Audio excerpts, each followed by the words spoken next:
Hey everyone, welcome back to the channel. In this video we're going to do a review of 2020. Everything that's happened on the channel, some of the highlights, some of the lowlights, and my plans for 2021.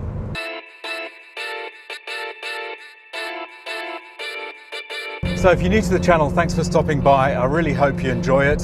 And if you like this kind of content with my own cars, a Ferrari 360 Modena and 2 AMG Mercedes, it'd be great to have you as a subscriber. So you joined me on an incredibly steamy and sticky day here in Sydney. Don't know if you know what the climate's like here.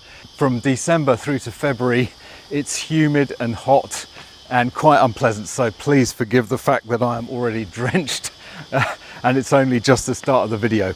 Anyway, in this video, we're just going to go through the highlights and the lowlights of 2020. Just going through each of the cars, what's happened to them, bits of maintenance that we've done, big issues, expenses, stuff like that. Just a review of the year, basically. And then at the end of this video, I will give you a foretaste of what's to come in 2021. So 2020 didn't get off to a brilliant start because, as you know, if you've been following this channel for a while, there was a lot of work that had to be done on the Ferrari.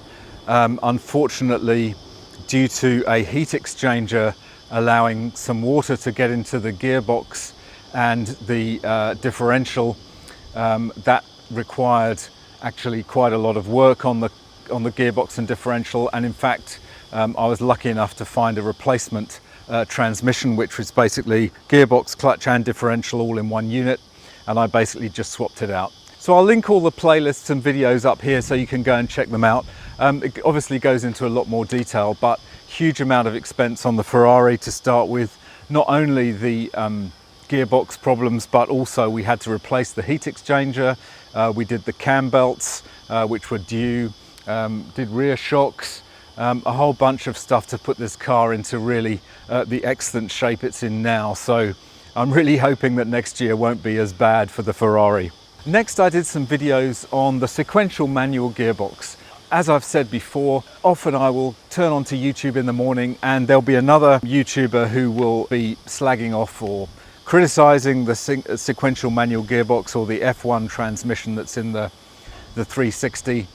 I wanted to put my side of the story across. I believe that these sequential manuals are way better than they're made out to be. Check out the video up here on that particular subject. So many of the reviewers tend to treat them as automatics. You should never drive them in automatic. They're a sequential manual. You drive them as a manual with the paddles. If you're going to compare them to anything, compare it to driving a manual stick shift with clutch. But I've had 3 cars. All 3 of my exotics have had sequential manual gearboxes. Maserati Gran Turismo, Audi R8, and now the Ferrari 360. And I think it's a great system. So check it out. So the next thing I did on the Ferrari was I was parking it in a neighbor's garage and it was waking everybody up when I drove it out. So I put a stock exhaust back on this car. I was able to get hold of one from the same car that had been the donor for the gearbox, clutch and differential.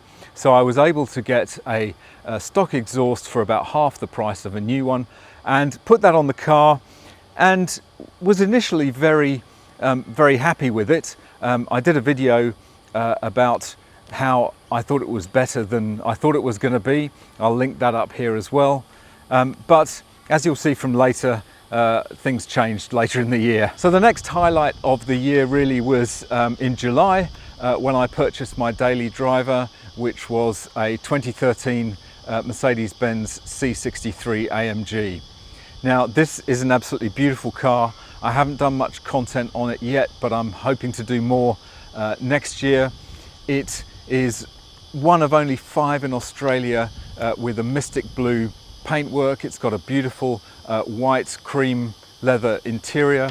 It's got performance pack. It's got a whole bunch of options. I'll link to the video up here where I go through 20 great features of this C63. So that's been my daily driver. It's been very reliable. I love to drive it. It's an absolute hooligan of a car and it's so playful, and every time I get in it, it brings a smile to my face. So more content on the C63 next year. So in October, I celebrated 1 year of ownership of the SL55. So I bought that in late September 2019. I've had a very enjoyable year with that car. It's been a fantastic car. I love the color combination of silver over this berry red interior. I don't think I've seen another one like it. So yeah, love that car. And yeah, lots more content with the SL coming up. I also did a full interior review of the SL55, which was really just to show you the kind of standard of build quality and craftsmanship in the SL and some of the crazy features they put into it.